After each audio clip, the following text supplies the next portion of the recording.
Hi everyone. As I was watching the witnesses give evidence in the resumed Sandie Peggie tribunal case, I thought I'd do a video on what I was observing, and I still think I will, but this video is not it. This one has come about after seeing this extraordinary video title declaring about Sandie Peggie's barrister, "The best gender-critical lawyer is an idiot, Naomi Cunningham's clownish arguments." And it's by none other than Katy Montgomerie, who is one of the dumbest trans activists I know of. And yes, he does have a lot of competition. For anyone watching who doesn't know what the Sandie Peggie tribunal case is about, I link below to my website page where you can find out. On that page, I carry dozens of newspaper articles, or links to them rather, as well as to my own previous videos about her.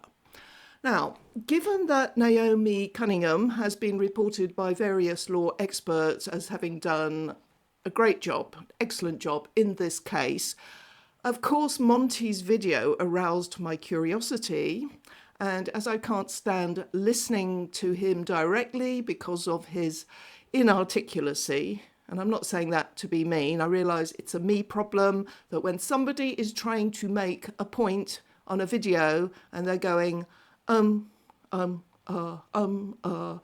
repeating themselves and having long pauses, it drives me nuts. So I read through the transcript of the video, and as expected, he has surpassed himself. The video is 25 minutes long, and I think he uses the word stupid in it 17 times, and the word idiot or idiotic another 6 times, and almost every time he is referring to what he calls gender critical arguments without specifying which ones he thinks are stupid.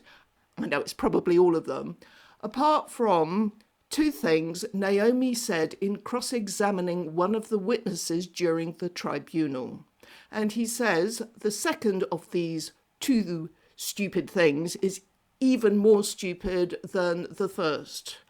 But he's referring to the order in which he talks about them, not the order in which they were said by Naomi. In fact, what he calls the second argument was just a very brief point that Naomi made as part of a bigger argument about how people can't change sex.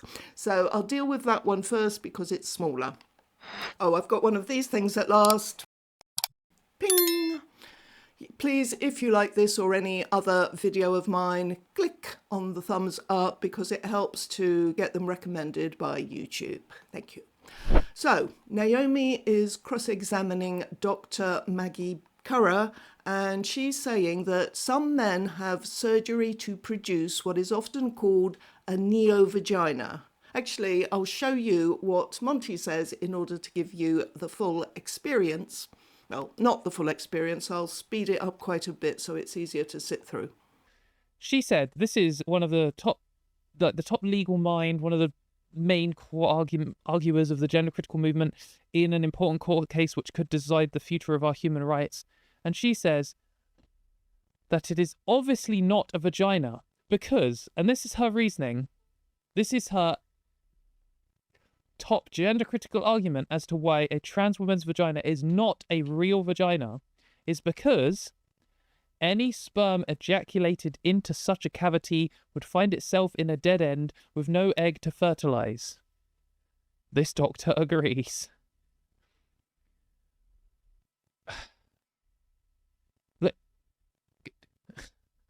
I mean, maybe I'm just too close to the ground on this and I've spent too long thinking about these things. Actually, Monty, you haven't thought about it enough. You haven't thought about why Naomi has even raised the subject of so-called neo-vaginas and why she mentioned that particular feature of one. Instead, he's rushed to give us his list of counterexamples to show why it is stupid to say something isn't a vagina because it's a dead end with no eggs to fertilise. And he mentions various reasons why a woman might have a vagina which doesn't fit what Naomi says, because they have a disorder of sex development, they are infertile or whatever. In fact, he gets really worked up and he goes off the rails a bit and mentions two of his friends are lesbians. So what? They don't have sex with men, as if that's a counterexample, as if lesbians can't get raped. And he calls Naomi stupid. And he says, why is sperm being ejaculated into a cavity the core definition of a vagina here anyway? seriously, think about it in terms of its evolved function. What part does the vagina play in reproduction? In the normal course of events, how are babies made? That is one of the things a vagina is for, and the absence of ova doesn't change that evolved function, which is true for most women during their childbearing years and is true of no man's neo-vagina ever. I wonder how he thinks Naomi should have defined the vagina. Obviously, its function is multifaceted, and she could have said, well, the vagina serves as the birth canal between the uterus and the outside world, and no man has a uterus and grows a baby. And Monty could have done his nut going, what about the women who have caesarean sections? Don't they have vaginas? Etc., etc. She could have given a full lecture on everything about it, but there was no need to make the very simple point that what a man ends up with after going through that particular surgical procedure is not a vagina. And she was saying that as part of a larger point that whatever medical interventions a man gets does not change his sex. Remember, her job is to persuade the judge, or I think it's a three-person panel who are trying the case, not the likes of Katy Montgomerie. And the part of that job she's doing here is cutting through the crap presented by the respondents' witnesses.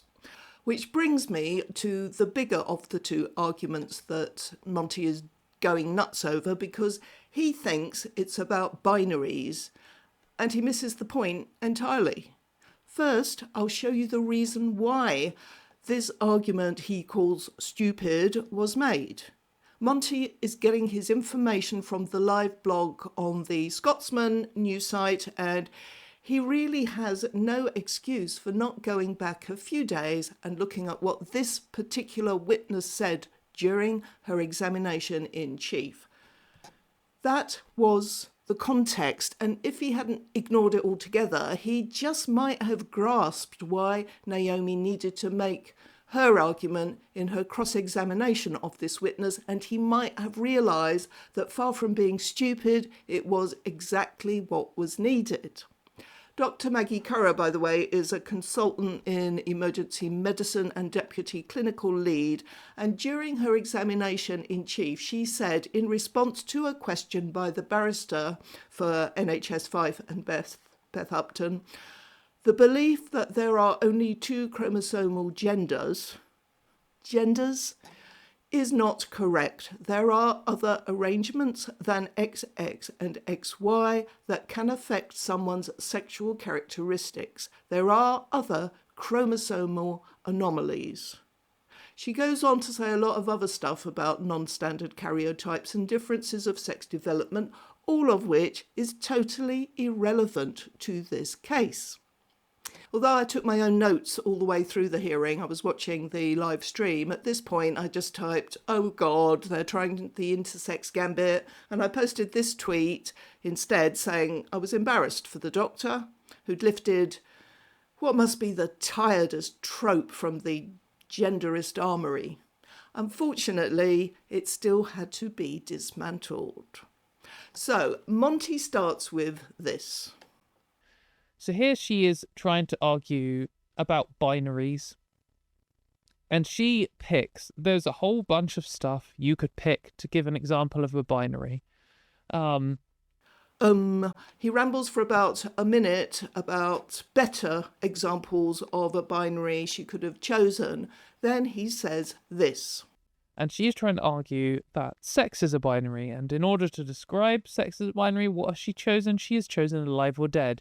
And obviously, most people, when you think of alive or dead, you do think it's like kind of a binary because you're either alive or you're dead.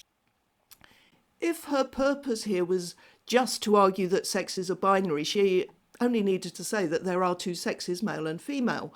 Upton is male and Sandie is female. But the tribunal already knows that. Naomi was not making her argument in a vacuum. She was responding to the intersex gambit that this witness had introduced in order to try to deflect from the truth of what this case is about. An adult male entering a space designated for female staff and an adult female objecting to him doing so and being punished by her employer for daring to object. The only legitimate reason for introducing non-standard karyotypes to the tribunal would be if there was some suggestion that Upton had a difference of sex development himself and they wanted to use it to say he wasn't biologically male, in which case they would have introduced it right at the beginning. Back in February, it would have been a major plank of his defence. In fact, back in February, Upton had told the tribunal he was female, while also contending that the very concept of biological sex was a nebulous dog whistle, thereby making himself look ridiculous and helping to bring the entire medical profession into disrepute. So, Monty rambles on for a further 6.5 minutes about how silly it was to claim that alive or dead is a binary. And he reads from the Scotsman's notes on the cross-examination. I'll spare you having to listen to him. What he reads out has Naomi saying that it is a socially and clinically salient point whether people are alive or dead. You don't invite dead people to dinner or challenge them to a game of tennis, and you wouldn't treat them or ask them their symptoms. That's all true, despite the fact that we could treat this tribunal to many days of fascinating evidence on how to point to the moment of death and what's meant by death. Dr. Currer could have just said yes to all that, but she takes it upon herself to give some detail about how death is determined clinically, but that there may still be electrical activity of the heart after clinically diagnosing death. So it is a binary state, she says, but the definition of what exactly death is not that clear. Naomi had not asked for all this detail, but the fact that she was given it was, possibly quite helpful. It reminds me of how people confuse a difficulty in determining sex, what sex somebody is, with sex itself. Like the fact that in vanishingly rare cases it isn't obvious at birth whether a baby is male or female doesn't mean there's a third sex. It just means you have to carry out further checks. The same goes for life and death. There isn't actually a third state. So Naomi says to Maggie Currer, the existence of very rare edge cases doesn't alter the fact that in all other cases it is a binary and it matters. See what she's done here? Monty doesn't. He says, so you just set up alive or dead is a binary, and then very shortly afterwards you say there are actually very rare edge cases that don't alter the fact that in all other cases, yes, okay, well, every single thing in existence that has more than one state is a binary if you ignore all the cases that don't fit into the binary. Dogs and cats are a binary if you ignore all other animals and any kind of hybrid. That is such a stupid and ridiculous argument. It's just so trivially false. Oh, God. Monty, the definition of the word binary is not what's on trial here. As an aside, the word binary is heavily dependent on context, just like the word spectrum is. Both can be used colloquially with a more fuzzy meaning, but to help the likes of Monty, all those who just aren't getting it, we will replace the word binary with the word two. What happened during Dr. Currer's examination in chief by the respondent's barrister was the introduction of non-standard karyotypes in what appears to have been an attempt to obfuscate the fact that there are two sexes. In fact, it was worse than that. I'm splicing this in because I'd forgotten that Dr. Currer had literally said it was incorrect to say there were only two biological sexes. This is where she brings in the intersex gambit with the listing of a number of different anomalies. She has been asked to explain why she said this and why her colleague, Dr. Kate Searle, who is senior to her, said there were only two biological sexes. Dr. Currer said, "I do not presume to comment on Dr. Searle's knowledge." I'll be talking about these two handmaids again in a future video. The claimant in this case, Sandie, is obviously one of those two sexes, and the respondent, Beth Upton, is obviously the other. It wouldn't even matter if he had a DSD, a difference of sex development, because almost all DSDs are sex-specific, but the judge wouldn't necessarily know anything about that subject, and it is left to Naomi to clear up the confusion that has been introduced unnecessarily. And what Naomi has done here is draw from Dr. Currer the fact that in spite of what she refers to as edge cases, there are still two states: the state of being alive and the state of being dead. It is a binary, says Currer. Being in a coma or just hovering on the edge between life and death is not a third state, regardless of what Monty wants you to believe. She also concedes that in the vast majority of cases, it is indeed easy to determine whether someone is alive or dead.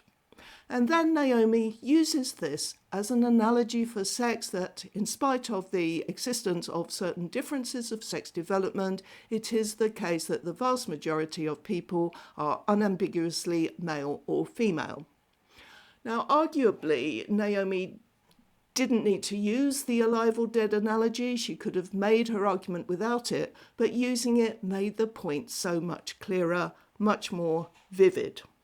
She then draws from Dr. Currer the admission that, as far as she's aware, Upton does not have any kind of DSD. He is chromosomally male and has male genitalia and secondary sex characteristics. And she accuses this doctor of having tried to blind the tribunal with science, and Currer could only say, no, disagree, but she didn't offer any justification for introducing the intersex gambit. So, mission accomplished. I think Naomi's accusation was right, and she exposed that particular ruse very elegantly. She's not the stupid one here, Monty. Okay, that's it as far as Monty and his clownish arguments are concerned. I've spared you the introduction to his video, which shows once again just how effing nasty he is. He lies about Sandie, the same lie he told last time I talked about him. Actually, I shouldn't call it a lie. It may be that he actually believes it, but the way he puts it, she's going through a tribunal because she didn't want to be around a trans colleague, which could just be how he sees it, because he's incapable of understanding the issue. Whereas the average man might at least think, I don't think my mother, my sister, my partner or my daughter would be happy to have a man enter the place where she gets undressed. Monty has repeatedly proven unable to meet that basic level of empathy for women. The other thing he bangs on about is how much money Naomi must be making out of all the cases she's winning. He's sure she's getting very rich. She isn't even a King's Counsel. I hope she makes a comfortable living. She deserves it. But I was reminded of when Monty said of J.K. Rowling that she is one of the richest and most powerful humans to have ever existed. J.K. is said to be worth about $1.2 billion. When it comes to the richest people in the world today, never mind the whole of history, JK ranks at around, I think, number 3,000 or something. Obviously, she'd rank higher if she hadn't given so much of her money to charitable causes. But powerful? She just writes novels. She doesn't rule an empire. Monty's thick as mince. That's all.